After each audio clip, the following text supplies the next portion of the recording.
caso del suicidio todavía seguimos manejando teorías como que mitos que muchas veces lo que hacen es, digamos, menospreciar el comportamiento de la persona suicida y restándole credibilidad.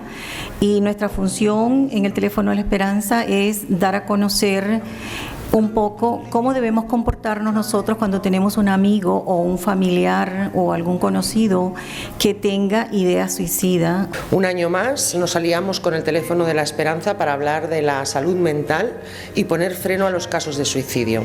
Basta ya de tabús y de silencios.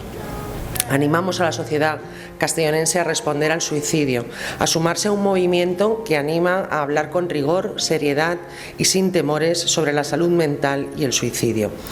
La pandemia nos ha hecho daño, pero también ha sacado a la luz la urgente necesidad de reclamar a las administraciones competentes más medios, más fondos para atender la salud mental que durante estos meses ha afectado de forma intensa a nuestra sociedad, sin distinción de edades, pero con especial preocupación por la juventud.